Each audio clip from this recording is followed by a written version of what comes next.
Lebanon's Hezbollah resistance movement has urged the international community to call on Saudi Arabia to end its war on Yemen.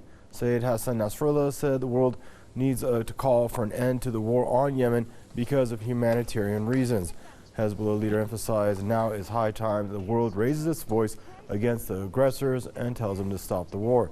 Saudi campaign on Yemen has killed tens of thousands of people, mostly civilians, and triggered the world's worst humanitarian crisis.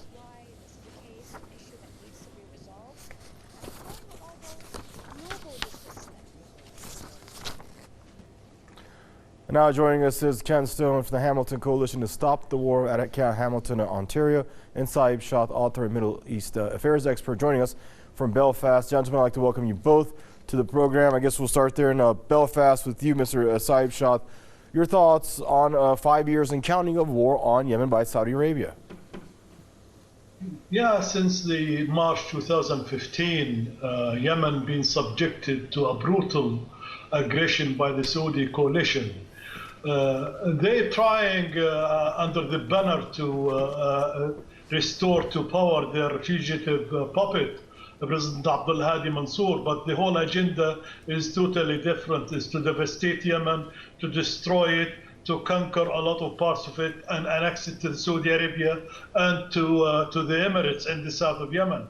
And in the meantime, to bring what left of Yemen to the sphere of influence of Saudi Arabia and the United States of America. The Yemenis refused that, and they continued defending themselves against this aggression, insisting on establishing an independent, sovereign Yemeni state, and they developed their capabilities. So it is they weren't happy to see the Yemenis tens of thousands of people being killed by the Saudis' aggression, they targeted all ways of life in Yemen and all the civil infrastructure, schools, hospitals, markets, weddings, wakes, everything in there being targeted to break the back of the Yemenis who refused to surrender. And the United Nations and the United International community were watching this war is being on with the cooperation of the United States of America, were supplying, and some other Western countries like the French and the British and the Spanish and the Germans as well, supplying the Saudis with weapons. The Americans fueling the Saudis' air jets in the air, give them coordination to all the targets to destroy Yemen, and imposing with them and helping them in engineering the massive blockade against Yemenis and denying them any kind of health facilities to function normally, and engineering the Saudis were engineering famine in there to push the Yemenis out or to pressurize their own army and their own resistance who's fighting Saudi Arabia to surrender. Millions of Yemenis now being displaced internally or refugees around the world. The couple of 3 days ago, the New York-based human rights watchdog, they presented a chilling testimony of former detainees in Yemen who's been captured by Saudis, journalists. I'm talking about civil activists who used to be in the eastern province of Yemen, Mahra, protesting peacefully, rejecting the occupation of the Saudis to their territory. These people being kidnapped, tortured, brutal treatment according to the Human Rights Watch report. The United Nations, as you said yourself, called this is the largest world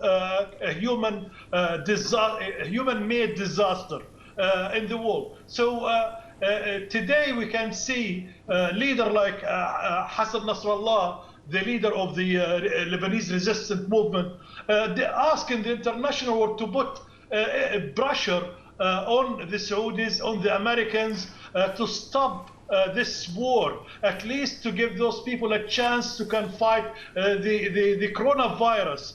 Since the Yemen is denied from the basic health facilities. But it seems these calls, even the United Nations called before to cease fire, is falling in deaf ears. Thank you, Mr. Shaath. And Mr. Ken Stone, welcome to the program. Now, you heard what what Saeb Shaath basically described now is total annihilation of a country by Saudi Arabia. So my question to you is, us as an international community, how are we letting this persist to the possibly the most vulnerable Arab nation in the world? Well, what Mr. Nasrallah did was he called upon the leaders of Saudi Arabia and their powerful backers in Washington and London to show some humanitarian concern for the Yemeni people at this time of pandemic and after 5 long years of war, a brutal war. But the leaders of those countries are psychopaths, and they are absolutely incapable of showing any kind of empathy or humanitarian concern. So Mr. Nasrallah's words, unfortunately, will probably fall on deaf ears. And furthermore, it'll probably fall on deaf ears of those countries that the previous speaker referred to as enablers of this war. And I'm referring in specific to Canadian Prime Minister Justin Trudeau, who in 2015, when he was running for election, promised to end the $15 billion Canadian arms sale to Saudi Arabia. Shamefully, when he got into power, he reneged on this promise and then furthermore shamefully authorized more arms sales to Saudi Arabia. So what these psychopaths in these Western countries are really doing effectively is to weaponize the pandemic against the people of Yemen, and just as they are through economic sanctions against the people of Iran, of Venezuela, of Syria. So they are making things even worse.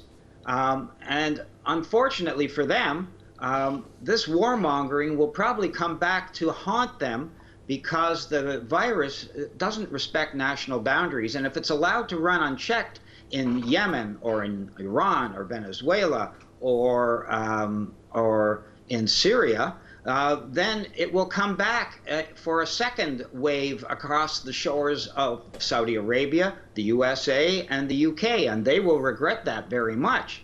Furthermore, today's missile attack on Riyadh by the Houthis shows that the Houthis themselves, despite being under bombardment for 5 years, still have powerful blows to deliver close to the where the Saudi royal family lives. So I think that I'm not expecting that much from the international community, but I would think that given the pandemic and given the ballistic missile attack, it might be a good time for these leaders in Riyadh and around the world to realize that Mr. Nasrallah is right.